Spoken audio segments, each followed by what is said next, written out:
आज आपण बघा ॲडमिशन ऑफ पार्टनर या टॉपिकमध्ये प्रॉब्लेम नंबर 7 बघणार आहोत. तर काय म्हणजे सुरुवातीला पाहूया.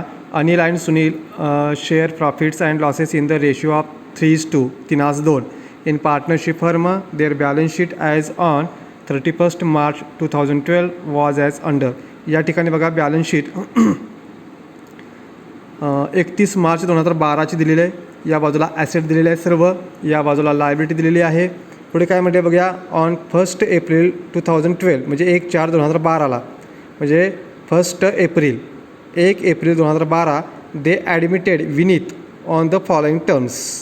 या खालील अटींवरती विनीतला 1/4/2012ला ॲडमिट करून घ्यायचं ठरलेलं आहे, टर्मवरती कंडिशनवरती. पुढे काय म्हणते बघा. For 1/5 share in profits in future Vineet should bring 10,000 for capital and 5,000 for goodwill in cash. या ठिकाणी विनीतने येताना 10,000चं कॅपिटल आणि 5,000 रुपयाचं गुडविल आणलेलं आहे. म्हणजे इथं कॅपिटल आणल्याची एंट्री करावी लागेल, गुडविल आणल्याची एंट्री करावी लागेल आणि त्यानंतर गुडविल वाटल्याची एंट्री करावी लागेल. 3 एंट्री इथं कराव्या लागतील. पुढे काय म्हटलं बघा. Number 2, half of the amount of goodwill be withdrawn by old partner. म्हणजे या ठिकाणी जे जुने भागीदार आहेत दोघंजण, म्हणजे कोण तर या ठिकाणी बघा जे अनिल आणि सुनील आहेत, या दोघांनी काय केलं आहे, गुडविलची हाफ अमाऊंट विड्रॉ केलेली आहे. या ठिकाणी या दोघांच्यामध्ये हाफ अमाऊंट म्हणजे 2,500ची अमाऊंट विड्रॉ केलेली आहे. म्हणजे गुडविल विड्रॉनची एंट्री या ठिकाणी आपल्याला करावी लागेल. म्हणजे इथं कॅपिटलची एंट्री एक, गुडविल आणल्याची एंट्री एक, नंबर 3 गुडविल वाटल्याची एंट्री एक, नंबर 4 विड्रॉची एंट्री एक. म्हणजे असे 4 एंट्र्या कराव्या लागतील टोटल पहिल्या. Number 3 the stock is to be depreciated by 10% and machinery 5%. तर बघा इथं स्टॉकला एक स्टार केला आहे, मशीनला एक स्टार केला आहे. RDD to be maintained at 1,000. डेटाला एक स्टार करून घेतला आहे. Furniture should be ॲप्रिसिएटेड ₹2 5,350. फर्निचरला एक स्टार केलेला आहे. And building be appreciated by 20%. बिल्डिंगला पण एक स्टार करून घेतलेला आहे. तर मग या ठिकाणी बघा आपण इथं बघा प्रॉब्लेममध्ये काय विचारले सुरुवातीला. Pass the necessary journal entries in the books of the firm. इथं एंट्र्या विचारलेत, फक्त एंट्री करायला सांगितलेली आहे. परंतु आता या ठिकाणी आपण काय करायचं आहे, तर अगोदर लेजर आपण सोडवून घेऊया आणि मग एंट्र्या करूया. बघा आता या ठिकाणी तुम्हाला लेजर सोडवलेलं दिसेल. बघा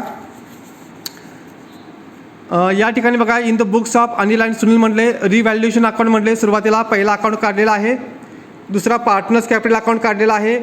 डेबिट साईडला पर्टिक्युलर्स 3 कॉलम, क्रेडिट साईडला पर्टिक्युलर्स 3 कॉलम, अनिल सुनील आणि विनीत.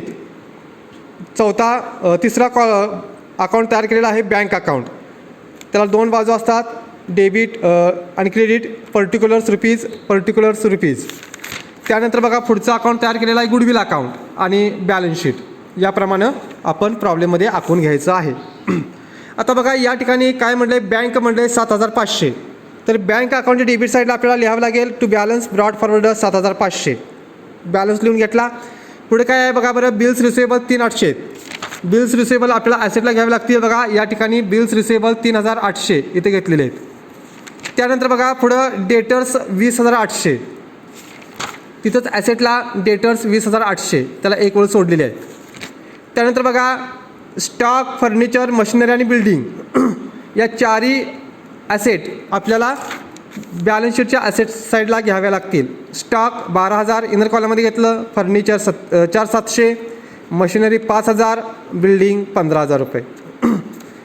या 4ही ॲसेट इनर कॉलममध्ये घ्यायचे आहेत, त्याला स्टार करून घेतलेला आहे.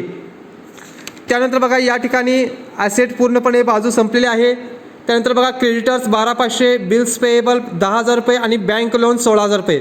या तिन्ही ज्या लायबिलिटी आहेत त्या तिन्ही लायबिलिटी कुठे घ्यायच्या, उचलायच्या आणि बॅलन्स शीटच्या लायबिलिटी साईडला क्रेडिटर्स 12,500, बिल्स पेएबल बघा बिल्स पेएबल 10,000 रुपये, बँक लोन 16,000 रुपये या ठिकाणी लिहायचे. त्यानंतर बघा पुढे काय म्हटलं आहे, जनरल रिझर्व. तो घेण्या अगोदर काय करूया, अगोदर कॅपिटल घेऊन टाकूया. या दोघांचं कॅपिटल 15,000 आणि 12,000 कुठे घ्यायचं, पार्टनर्स कॅपिटल अकाउंटच्या डेबिट साईडला, क्रेडिट साईडला. बाय बॅलन्स ब्रॉड फॉरवर्ड म्हटलं आहे, अनिलच्या कॉलममध्ये 15,000, सुनीलच्या कॉलममध्ये 12,000 रुपये. त्यानंतर पुढे काय म्हटलं बघा, आता या ठिकाणी रिझर्व राहिला आहे बघा. हा जो रिझर्व आहे तो पार्टनर्स कॅपिटल अकाउंटच्या क्रेडिट साईडला वाटायचा आहे 3/2मध्ये फक्त दोघांना. जनरल रिझर्व 2,500 3/2मध्ये या दोघांना वाटायचं आहे.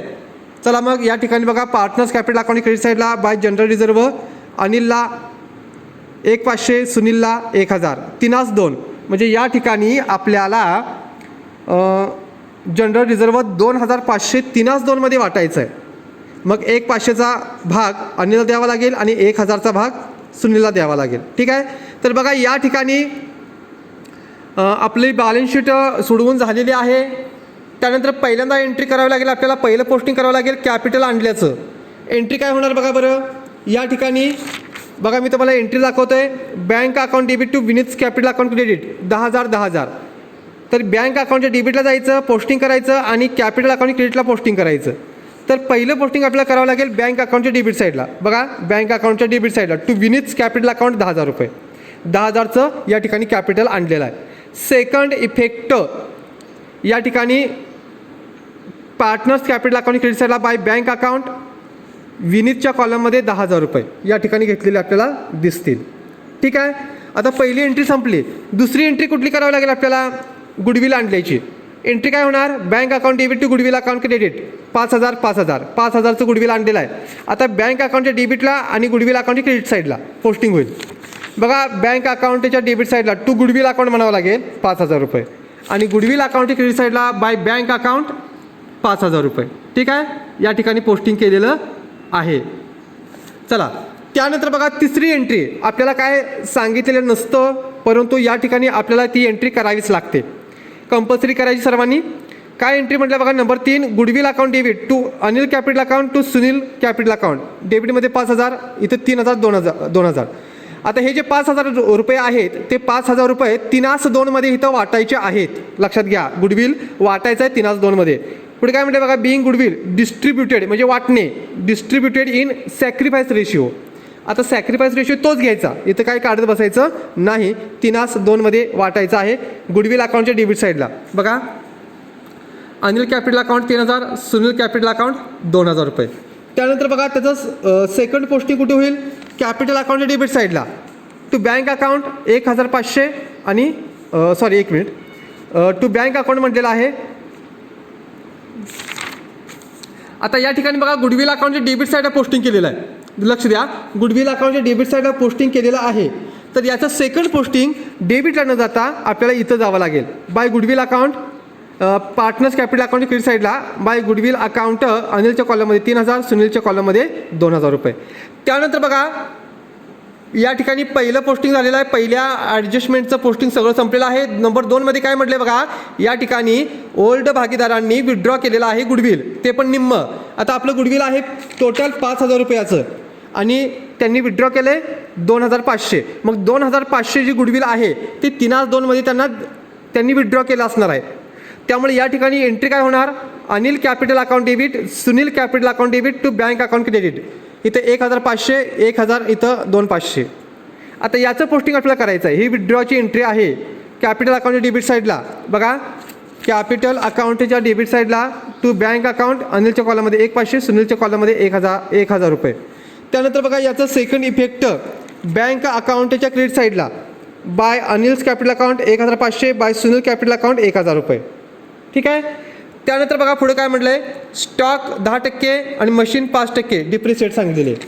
आता बघा स्टॉक डिप्रिसिएशन 10%, 12,000च्या 10%, 1,200 आउटरला लेस करून 10,800. त्यानंतर बघा मशिनरी लेस डिप्रिसिएशन 5% काढायचे आहे. 5,000च्या 5% 250, आउटरला वजा करून 4,750. आता या ठिकाणी बघा हे 1,200 आणि 250 याचा सेकंड इफेक्ट आपल्याला रिव्हॅल्युएशन अकाउंटच्या डेबिट साईडला करावं लागेल, कारण इथं या दोन्ही ॲसेट कमी झालेत म्हणून डेबिटला इथं घ्यायचं आहे. To stock account 1,200, to machinery account 250 रुपये. ठीक आहे. त्यानंतर बघा पुढची ॲडजस्टमेंट काय सांगितली, RDD 1,000 सांगितलेले. तर बघा या ठिकाणी ॲसेट साईडला जायचं, ते त्यातून डेटर्समधून लेस RDD 1,000 रुपये वजा केली. वजा केल्यानंतर आउटरला किंमत आली बघा 19,800 रुपये. आता मला सांगा इथं 1,000 ही जी न्यू RDD आहे, न्यू ॲडजस्टमेंटमधली, या न्यू RDDमधून आपली जी जुनी RDD आहे 800 रुपये ती वजा करायची. मग वजा केल्यानंतर न्यू RDD किंवा ॲडजस्टमेंटमधली RDD ही जादा राहते शिल्लक. मग जादा शिल्लक राहत असेल तर मग ती कुठे घ्यायची? रिव्हॅल्युएशन अकाउंटच्या डेबिट साईडला.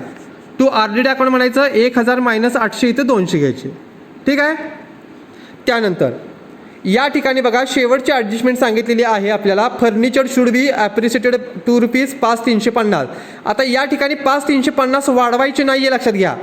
वाढवायची आहे वेगळी रक्कम, परंतु आपल्याला एवढी रक्कम करायला सांगितल्या टोटल फर्निचरची.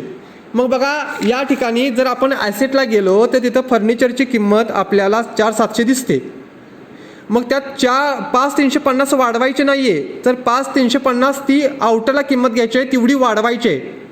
म्हणजे तेवढी रक्कम या ठिकाणी करायची आहे, लक्षात घ्या. आउटरची रक्कम तेवढी करायची आहे.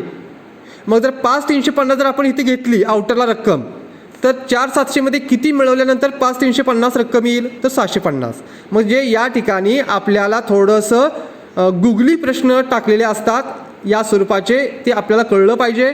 या ठिकाणी फर्निचर 5,350 टोटल रक्कम करायचे आहे, अगोदर 4,700, तर 650 आपल्याला वाढवावे लागले फक्त. मग यामध्ये ॲप्रिसिएशन करायचं आहे 650, आउटरला 5,350. या ठिकाणी फर्निचर वाढलेलं आहे 650 रुपये. मग या ठिकाणी बघा बाय फर्निचर अकाउंट 650 इथं घ्यायचं. त्यानंतर बघा या ठिकाणी पुढं म्हणले बिल्डिंग किती वाढवायचे? 20% वाढ करा म्हणून सांगितलेलं आहे. तर बिल्डिंग ॲप्रिशिएटेड 20% म्हटले 15,000चे 20% 3,000 ॲड करून आउटरला 18,000. त्यानंतर बघा याचा second effect by building account म्हणायचं, रिव्हॅल्युएशन अकाउंट क्रेडिट साईडला 3,000 रुपये पोस्टिंग करायचं. चला या ठिकाणी आता बघा पूर्णपणे प्रॉब्लेम सोडवून झालेला आहे. पहिल्यांदा ॲसेट सोडवली बाजू, पुन्हा लायबिलिटी बाजू सोडवली, त्यानंतर या सर्व ॲडजस्टमेंटच्या पोस्टिंग आपण केलेलं आहे. आता यानंतर बघा सुरुवातीला रिव्हॅल्युएशन अकाउंट क्लोज करायचं. क्रेडिट बाजू जास्त येते 3,650, 3,650, 3,650मधून हे 1,200, 250 आणि 2,000 वजा करायचे. तर ह्या 3 पहिल्या रकमा वजा केल्या की 2,000चा बॅलन्स येईल. इथं त्याला काय म्हणायचं? Profit on revaluation account transfer to capital account. आता 2,000 रुपये हे अनिल आणि सुनीलला 3/2मध्ये वाटायचे. 2,000 रुपये अनिल आणि सुनीलला 3/2मध्ये वाटायचे. मग 2,000 भागिले 5 केलं तर या ठिकाणी रक्कम येईल बघा. अनिलला 1,200 रुपये द्यायला लागतील, सुनीलला 800 रुपये द्यायला लागतील. म्हणजे 2,000ला भागिले जर 5 केलं तर 400 रुपये येतो. ठीक आहे. भागाकार जर केला 2,000 भागिले 5 तर 400 रुपये येतात. 400 गुणिले 3 जर केलं तर 1,200, 400 गुणिले 2 जर केलं तर 800 येतं.